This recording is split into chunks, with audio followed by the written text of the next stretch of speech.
I just think wrestling might have that moment where, boy, it gets a lot of interest due to some externality, and then probably spikes, and then probably comes down to a new higher floor, but with many, many more collectors.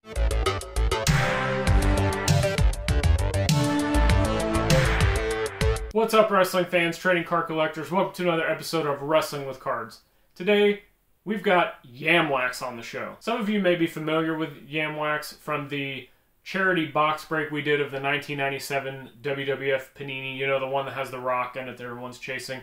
If you missed that video, you can go check it out there. YamWax is a guy in the hobby that I've been following for a long time, and he's just different. He's always thinking differently than everybody else. He's always beating people to the punch, bringing cards and ideas and philosophies about why something is important to the forefront that people just really aren't thinking about. I'm talking pop culture icons, musicians, actors, obscure sports cards, and of course wrestling cards. YamWax is one of the few people in the hobby that I think can kind of get along with every sector of the hobby. He can know certain aspects and give input that translates all the way around. A lot of people within the hobby just kind of stay in their lane. They only know basketball, or they only know football or wrestling or whatever, and they don't branch out too much. YamWax is somebody that I really think will be able to bring you some value in this video. We talk about how he got into the hobby, how he got into wrestling, a little bit about pop culture, and how that will affect the future of wrestling cards. But before we get into that great discussion, just a few reminders of how you can help support my channel. Make sure to check out the two podcasts I'm involved with,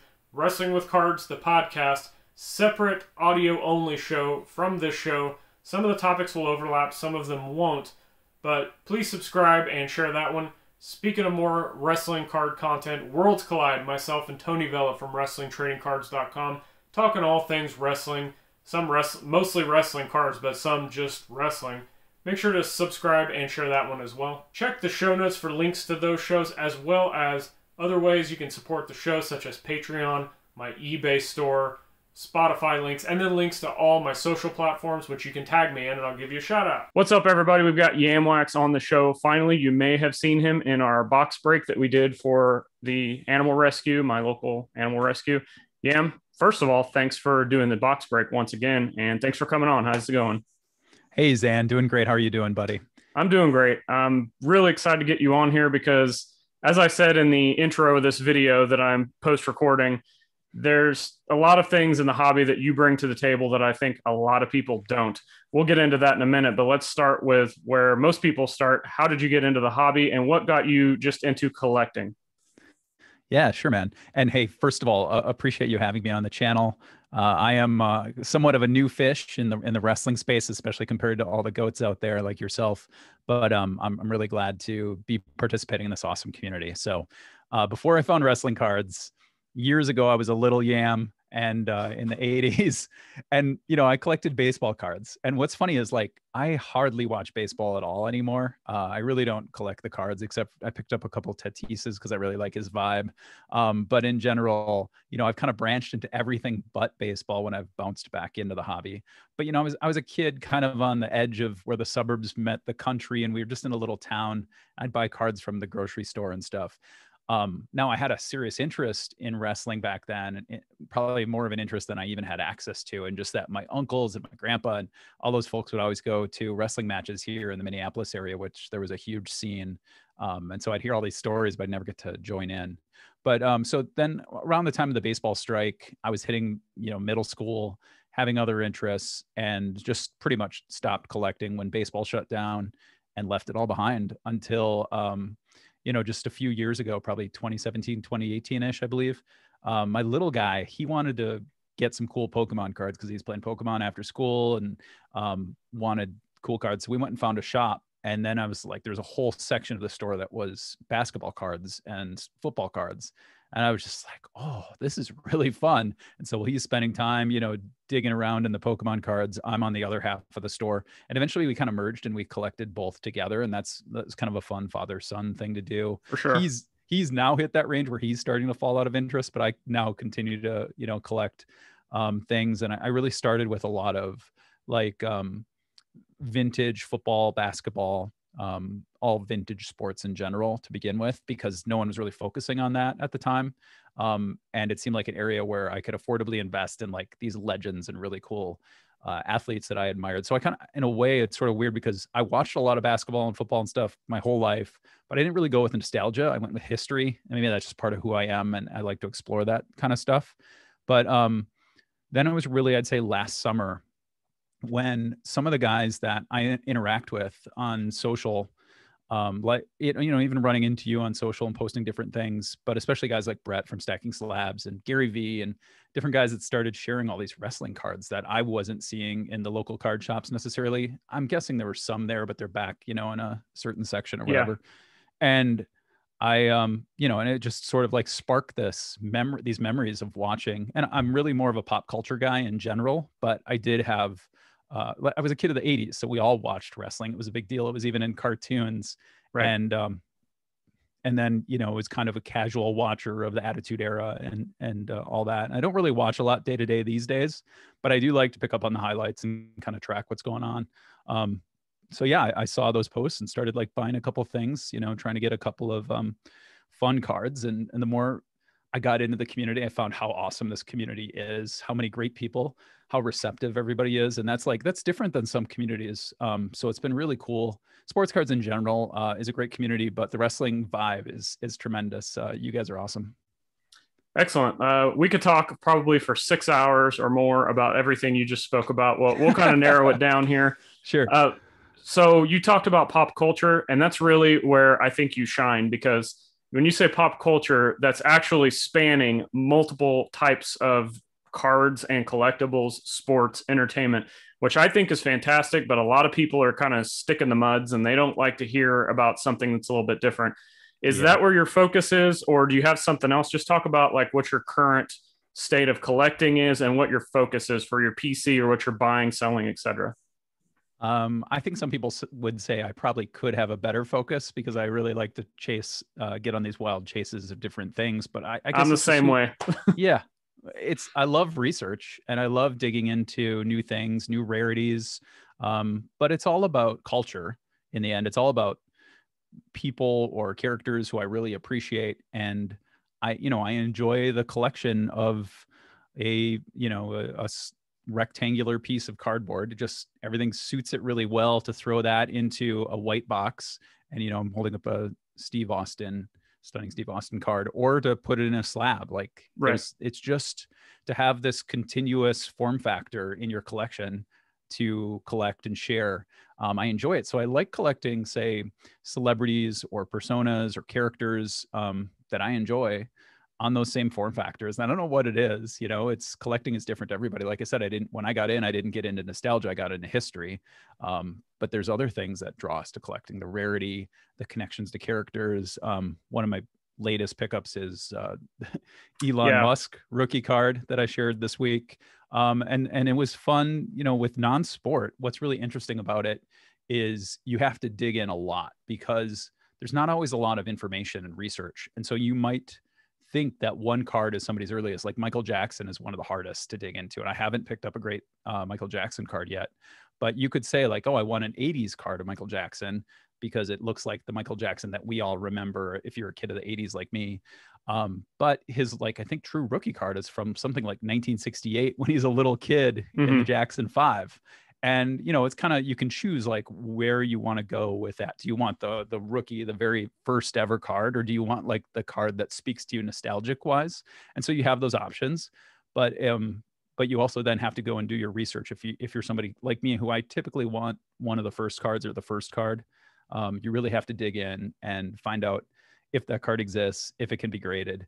And it may not be in PSA yet. So you've got to like dig into websites and eBay and the trading card database and do all your due diligence. So it triggers that like research interest in myself. And then I find this Elon as part of, I really got into trying to get tech founders like Bill Gates and Steve Jobs and to complete a nice little collection. And I feel like this was sort of the feather in the cap of that collection. So it's been fun. It's interesting you say that. I was thinking as you were talking about that, there's a lot of parallels to your pop culture and wrestling. we're constantly seeing the debate about, well, is this the rookie card? Is this the first card? Which one matters from a market perspective and all that thing? Like everything you just said about entertainment is wrestling. And do you think that's maybe just as a sidebar kind of a problem that people have with getting into wrestling or entertainment or any other kind of, not the big three sports cards? I think it can be. I think that some people just have a religious feeling, though, when it comes to what they collect. If it's not a baseball player, basketball player, football player on the card, why are you doing it? But if we just break it down and we zoom out, like we just want to collect cards that are cool to us, So Right. I don't totally get it, but people get in like maybe it's just the way they were as a kid, and I think that can change over time.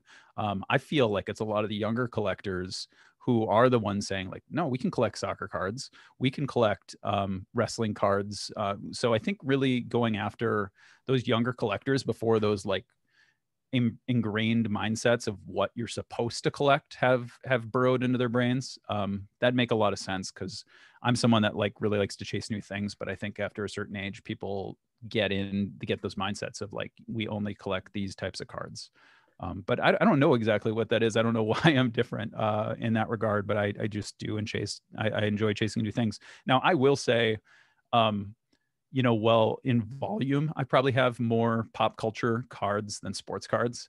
In collection value, I'd say the sports cards outpace it just because they're the ones I chase first and the more established, like vintage stars and some of those things. So that's an interesting component. This is sort of like my fun chase, and it's what I'm sharing right now. As everything's gotten more expensive, I can still afford to chase some of the non-sport stuff and different things like that. But I still, want to go after those big sports pieces too. So I'm not leaving that behind for my sports guys. Yeah, of course not. I mean, I'm the same way. And kind of wrapping up everything you've just talked about in the last few segments, you talked about like you like to collect the little rectangular pieces of cardboard and it's like easy to go with.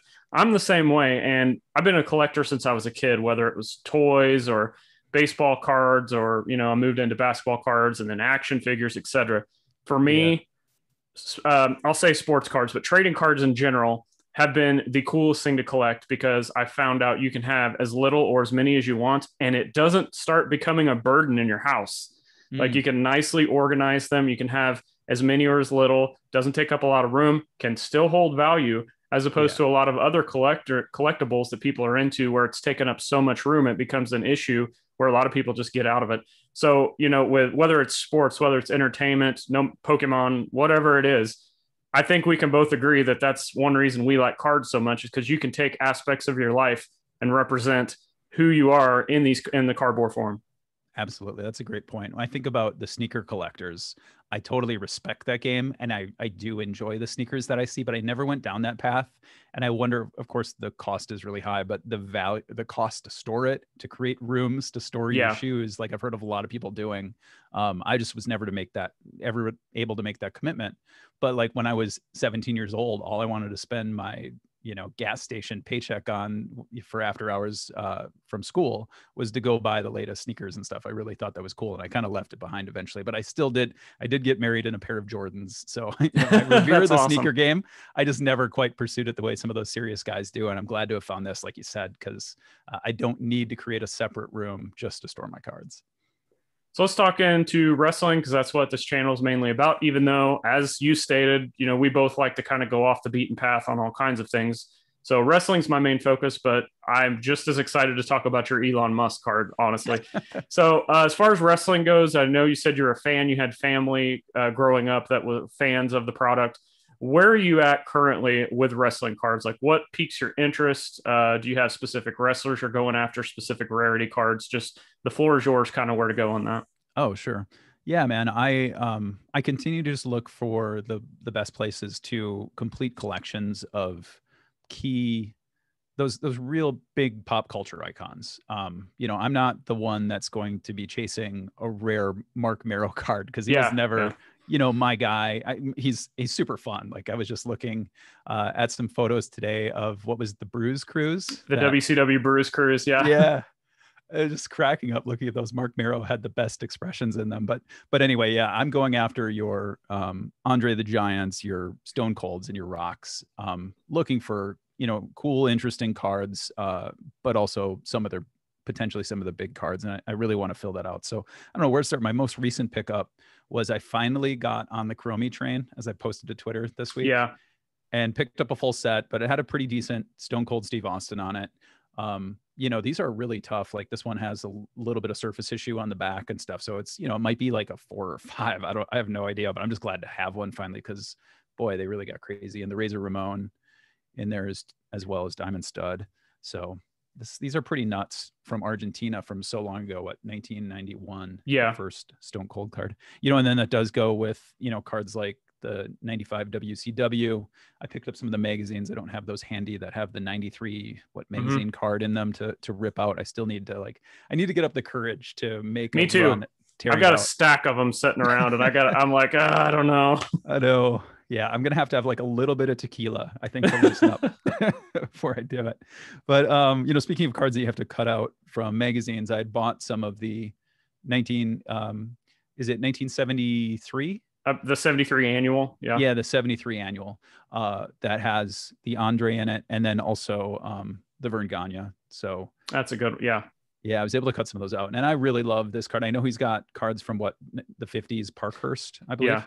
Yeah, which would be really cool to pick up too. But Vern Gagne is important to me because my grandpa would get mistaken for him all the time. Oh man, that's cool. Yeah, us being in Minneapolis, and he was a big bald guy too. And so even one time at the dog track, the announcer made an announcement that Vern Gagne was in attendance, and and somebody who worked for the track walked up to him and said, "Hey, sir, Mr. Gagne, could you please stand up?" And he stood up and waved to the crowd. That's amazing. Yeah, and my parents have met Vern Gagne and when he's still alive, and had a fun evening with him too. So there's some family connection there. Yeah, but these are ones I've been waiting to get to PSA. So I'm really excited for that July 1st opening to finally get. Real quick on those Andres, did you cut those yourself or did you buy them pre-cut? I bought the magazines, which is an interesting thing about wrestling. I'll get into that in a second, but I shout out to Rob England, the Wrestling Card King, a real great guy.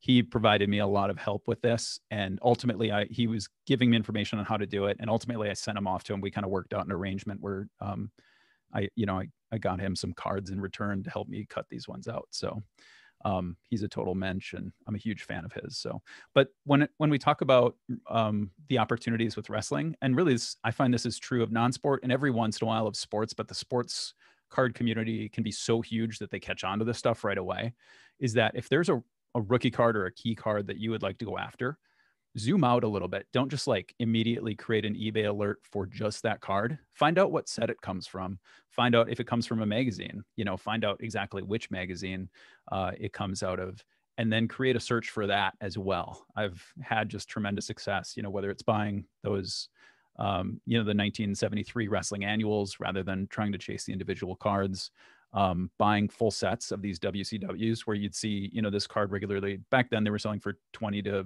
$50 probably, but every once in a while a full set would pop up for $10. It was like the person who listed the set didn't even realize what cards were in it, and they're just like, "Oh, I have this old set, I'll put it on eBay for $10," and bought some of those that way too. So that's a good tip, and that works really well with non-sport. When you see a card that you want, you often find it comes from something where you could buy the set or the magazine or whatever for cheaper than the individual card.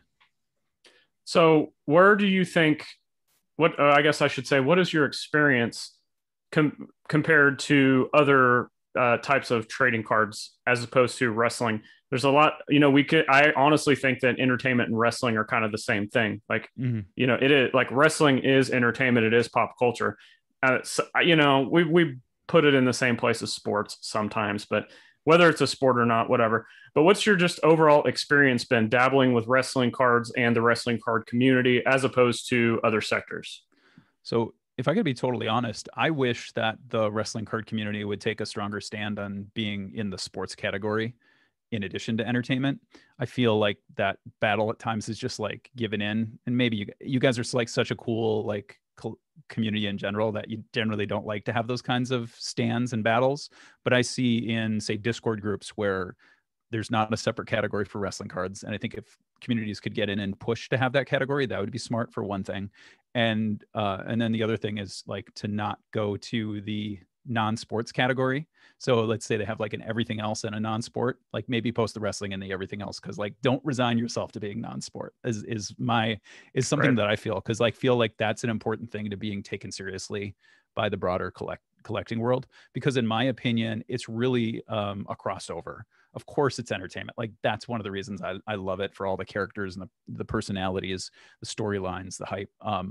But I think it's impossible for me to say that there's not a sport aspect, especially if you think like things like competitive dance, which I'm probably getting in trouble here even comparing it to that. But different things like capoeira or whatever, where there's a performative aspect to it, but man, it takes a lot of physical acumen, preparation, practice, and really like execution of it. It's yeah, the outcome is set up, but there's a very huge component of athleticism to wrestling, and many of these wrestlers come up from being competitive athletes as well.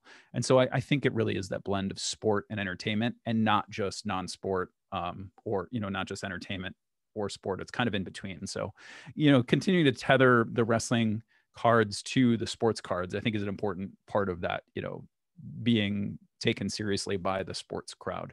But yeah, what else is different? The community is like, if I post something related to wrestling on Twitter, it's like the community, the signal goes off and the community comes in and everybody is just loving on it, jamming on it. It makes it really fun, to like posting this Chromie stunning Steve Austin, and you get people jumping in and sharing, what they love about the card or the card that they have.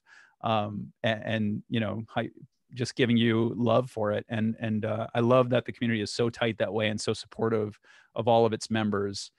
That's something that exists. We find our common people who are into certain types of cards and stuff with us in sports cards. But in wrestling, man, everybody almost supports like every type of card. And so I think that's really neat. And it's really great to have that foundation. It makes you feel good, I would say, as a buyer. I was going to say investor, but I don't know. That's investor means, I think the investors is people who are going to sell within a couple of years or sell right away. I think myself more like someone who's buying that hopes not to lose value, but isn't that concerned about it like skyrocketing or anything. Sure. I just want to find cool cards at good values. And at some point, if you trade up or you look to cover a bill or whatever, that you haven't lost value at least, right? And I feel like there's a great foundation when you have such serious collectors in wrestling, which is something that I've found entirely. Yeah, it's, again, we dabble in a lot of different communities and types of cards and collectibles and stuff. And the wrestling community is just the best that I've ever been around. Everybody's pretty cool for the most part. One thing I really like is that people will just send you cards out of nowhere and they like to help you complete collections, especially all you WCW autograph chasers out there. There's a lot of people getting together to help people get those cards that they need. And I just think that's something that we don't see in a lot of other places. Yeah. For example, you talk about the Austin. If you're in a sports card world and you post whatever, you're going to get people coming back, oh, that's not the right grade, or oh, that corner's soft, or oh, this and this and this, instead of somebody just saying, hey, awesome card. I think that's what more people should do. Yeah, I hear you, man. I have a question for you, kind of bouncing back to what I've been collecting lately. So I've got I think these are the 2006 Heritage Topps Chrome. Those are the first Topps Chrome WWE ever did.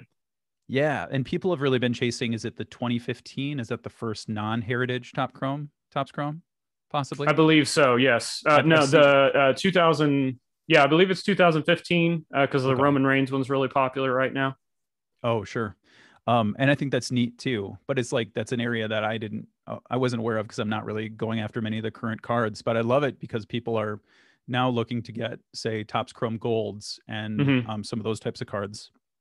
But this is the one I was drawn to because I think I had the same idea, like, how can I find the first Topps Chrome release? And that's this 2006, but it's Heritage, so it has its own distinction to that.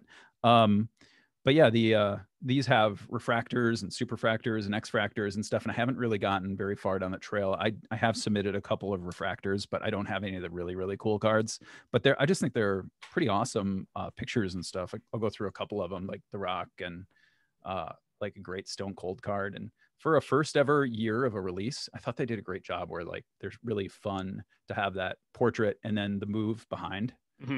So I don't know, they're just I've been glad. I've been picking these up wherever I can find a good deal on those. Well, one thing with those I can say is like X-fractors, refractors, all those things in that set are very similar to like low printed parallels modern, because Yeah. they didn't really have anything else. Like those were the short print cards that you wanted to go after. So even if you're finding, I know you said you sent in some refractors, right? Yeah. Like regardless of what those come out as a grade on, you're doing good because they just don't pop up. And same thing with the X-fractors. You know, as you get, I think I want to say it's 2017 or 18. There's a heritage set that has a similar design as those, but they're called Okay. Big Legends. Uh-huh. And then they started doing some colored border parallel numbered cards, which are also cool. But yeah, that's something that I don't think a lot of people think about is like, you know, you talked about the refractors and X-fractors. Like besides a superfractor, those are the biggest cards in the set. Yeah. Cool, man. Thanks It's for the just, insight on that. yeah, just kind of going backwards. I think people, you know, don't understand. They're used to, oh, I want the 1 of 1, blah blah blah, or you know, out of 5, Mm-hmm.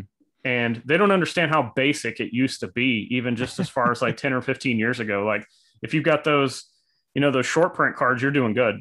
Yeah, well, I think it speaks to just my interest in always like research and digging deep. But like cards like the first year of Kaboom in basketball Yeah. really appeal to me because it's not, and I think most Kabooms in general, it's the case is they're not numbered, but you know they're short print, they're case hits. Mm-hmm. And so you have to almost guess at how many are out there in the world, but the pop reports are single digits total for all cards graded on a lot of these first year Kabooms from 2012.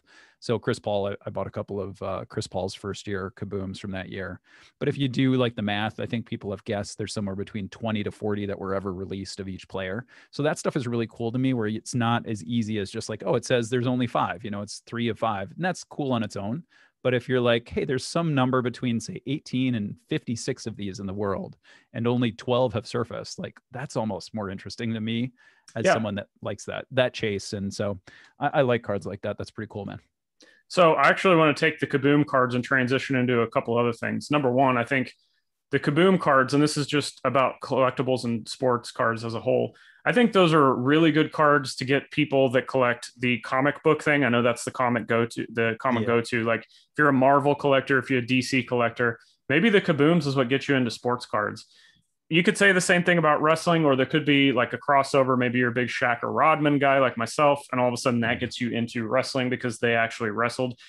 But the main thing I want to talk about with tying this together is, why do you think that wrestling cards don't get the love on major platforms or just even discussed with social media, podcasts, YouTube channels? You know, they will talk about, and I say they because there's tons of them. I can't single out any specific thing. But, you know, you mentioned soccer, talk some Pokemon, Magic, maybe a little bit of F1 or tennis, you know, just the oddball stuff. But yet wrestling doesn't even really get talked about. If it does, it's just like mentioned and then glossed over onto the next thing. I just don't understand it. And I keep asking everybody that I talk to that kind of dabbles in it. Because, I mean, obviously, if I'm a wrestling fan, talking to a wrestling fan, maybe we don't have that perspective because we're not looking at the outside of the bubble. You know what I mean? So because you do see everything that's going on, what's your take on this? That's interesting. I actually have a theory I wasn't going to talk about. I wasn't thinking about talking today, and not for this answer, but when you mentioned F1, it actually made me think of something I think is actually contrarian to what I'm hearing a lot in the space about F1 being a bubble. And I'm saying this as someone who hasn't really invested in F1 cards. I have like 3 George Martins, and he's like the 21st guy on the roster or something. Like, I don't have a lot of F1 cards, but I think people might be wrong about F1 in that it doesn't have legs for the long term. Mm-hmm. So, and this is going to relate back to wrestling cards. So F1 currently has this Netflix series that's been running now into its 3rd year. And I can't tell you how many buddies that just in my like regular life I've talked to who are loving that series. And I don't know why it took so long for people to catch on, but it's like, you know, it's in its 3rd season. And I've watched a couple episodes. I'm not really sure it's for me, but these guys I talk to, they're like, oh, we love the characters. And now some of the guys I know who collect sports cards are kind of quiet about it. They're not these loud guys on podcasts that people are getting kind of anxious about. They're guys who are saying like, no, I really want a Verstappen card, or I just love his story, or I love this, I love the show, and I feel like I know their whole story and their team and their families and whatever. And that's, I mean, that builds our collector inspirations, I think, and our interests. And so I think it kind of does it in some ways. It's out of our hands. Like, yeah, I think everybody continuing to be so positive is going to create that ecosystem for when it does come. It's going to be amazing. Like the people that come in are going to have this great experience like I've had. But it's going to take what you see in basketball. So when there's a huge star, there's these groups that move into the hobby all at once. 2003, LeBron James is drafted. I can't tell you how many people that I hear from that are LeBron James collectors that say they started collecting in 2003. And then Zion comes in and brings in a whole group of collectors, or Luka and Trey or whatever. And so like these big draft classes propel individuals into the hobby in those sports. So who's going to be that person? Like can wrestling put somebody forward? Will McMahon do that and make somebody a true like superstar? That's what can bring somebody in. I think it kind of matters. And it's one of the reasons I like collecting cards like this from when players played. That's something that sort of matters to me, as I like to collect the players. I don't always like to collect the legacy players from the current sets. But I think that could really bring somebody in if someone becomes a mega superstar at that level. Or the reach of Netflix is so crazy. If there was like an amazing Netflix documentary or some kind of behind the scenes that got in the lives that really drew people to individuals, and I don't know if wrestling would lend itself to that, that would be amazing. So at some level, it's external, I think in a major way that would bring people in the hobby. And I tell you what, Zhan, I think it's going to happen with patience. If we're talking in the next 5 to 10 years, like there's going to be some kind of breakthrough like that. And so for the hobby, just to, everybody out there, keep having fun. Of course. Let's keep, being an awesome group to welcome others into it and evangelizing, getting the cool cards out there. But I think it's going to take that external star or, major series covering the sport to bring people in, kind of like is happening with F1. So my prediction for F1 ultimately is like, yes, we might be in a little bit of spike. And I think some of the Topps Chrome stuff is spiked and maybe a little overrated right now. But if you look at the chart over 5 to 10 years, I think we've minted a lot of brand new F1 fans. Maybe not for me, maybe not for you, but there's a group of people that are probably going to be collectors for the next 10 to 20 years. Yeah. And that's the trajectories like that are the ones we like to see, the ones that are just slowly going up. And I actually should have prefaced this by saying I wasn't insulting tennis, F1, any of that. Like, I understand every oddball sector there is to do in trading cards because I even buy a lot of that stuff. So do you think that maybe wrestling, like I'm still trying to figure out why, though, this is the one thing I will argue, why people can, like, they look at people that drive around in cars or swing a tennis racket or swing a golf club, but yet they still will not recognize wrestling as even the same as a Marvel character, which isn't even real. But we have the huge Marvel boom, which I was all for, because, and also this is not a pump and dump because I haven't sold a lot of that stuff. I'm just trying to figure out, like, from a macro level, like, why people don't recognize wrestling as a form of entertainment like they do other entertainment cards. I don't know. Yeah, that's interesting. I think, but I think they have their moments, and like comic cards had its moment, boomed, created a new floor. Yeah, it spiked, but it came down to a higher floor. And I think a lot of those comic card collectors are now moving into comic books. I don't own any comic books, but I'm seeing that happen a lot, which is kind of cool. I actually thought they would go to comic books before they even got to the cards, and that might inspire the cards, but it happened. It flipped. And so it's cool. I just think wrestling might have that moment where, boy, it gets a lot of interest due to some externality, and then probably spikes, and then probably comes down to a new higher floor, but with many, many more collectors involved in it. And that's my hope. And I could totally see that happening. I just think it takes its moment. So we see these other things getting its due, and it's really frustrating, for a longtime wrestling collector who just loves it. I would assume that's the case, but it's all timing. If you look at those things that are happening for those areas, say F1, tennis, comics, they have their moments, but it doesn't last forever. It doesn't last for years. It just sort of happens for a season or for a year, and then it sort of levels out. So let's be patient. Yeah, I think too, you talk about leveling out. I honestly, from a personal perspective, I don't care if wrestling cards get massive, because I'm not like, oh man, I'm going to like totally cash out on what I have. I mean, sure, that would be nice, but a lot of stuff I don't want to sell. But I'm just going at it from a perspective of, okay, so Marvel, you mentioned how it kind of leveled out. But the thing is now that people take it serious. whether it's the cards or the comics. And that's all that I would hope for in wrestling, is that, yeah, it's predetermined, but I just wish people would take it serious. Yeah, I hear you. I think one of the reasons that I like collecting a lot of different types of things is because I like connecting with a lot of people. I Yes. really Yeah. find joy in community, and man, we talk about what's awesome about the hobby. It's the diversity of individuals, like everyone from, world famous celebrities to, just guys, kids, teenagers that are trying to, get extra money to buy a handful of cards. So it's really neat how many people are involved in the hobby. And so for me, that big boom isn't about, the price spike. I don't even really enjoy the spike part. I like when it levels out and then starts its slow incline again at the new higher floor. Yes. But what I really enjoy is the influx of people. So you said respect. I think for me, it's numbers, like more people to share that joy with. I guess that would be essentially saying the same thing. Yeah, like to celebrate your cards with. Mm-hmm. Totally. So I had that with tennis, where I was investing in. I don't invest in, like, I don't know, Monica Seles or anything, but the tennis goats was something I really enjoyed collecting last summer. And I was kind of alone. There was only a few of us. That was fun. They were cool people. But once more people got in, it was really fun. It got blown up too big, but the rare pieces, still are doing okay. But afterwards, there's, like you said, more people that respect it, but also more people who are just like, yeah, I have a Serena. Yeah, I have an Agassi or whatever. And so there is that commonality and respect. Yeah, I think that's what me and you like to do. Like, we like to collect these pieces of all these things that we're into, even if it's just a reminder. Like, I've got that sealed box of Impel heavy metal cards because I'm such a huge music guy.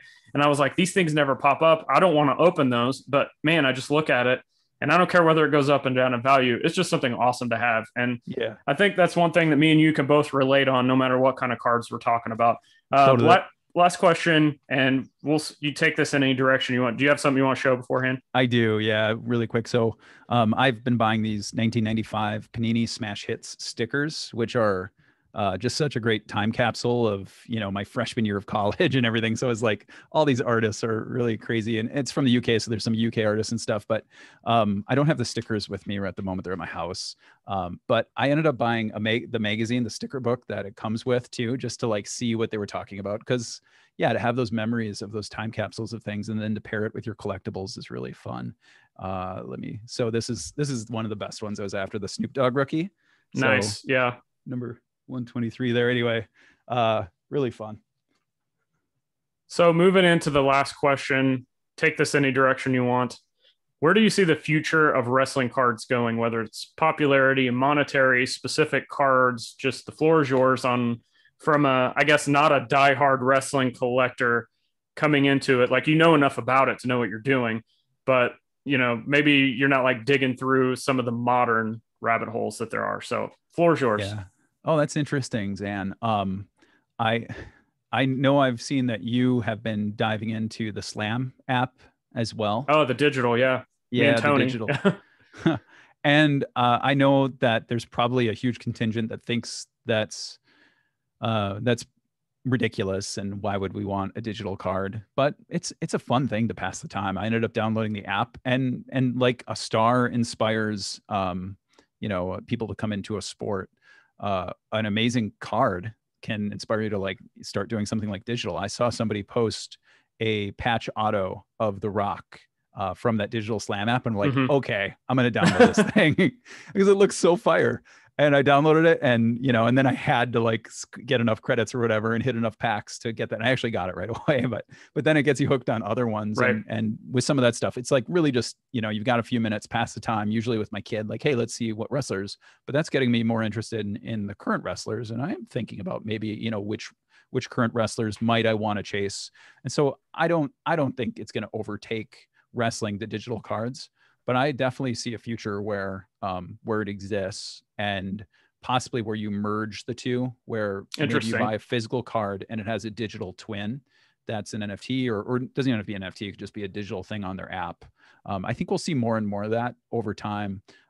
Particularly, like, I watch my kid, and I know Gary Vee's talked about this, but I experience it. Like, he getting a skin for his Fortnite character really is as important as any collectible he could get. And so, in Fortnite that exhausts itself, but with collectibles, you can keep that and own it in the new way we're understanding ownership of that stuff. So I really do think some of that is coming. I've never bought, you know, an NFT or anything yet myself, but I totally see where that's going. But I think physical collectibles will always matter, especially the vintage ones, in that, you know, those will be even more revered over time if they're low pop. And because cards are so portable and easy to store, like we talked about, I just never see physical going away.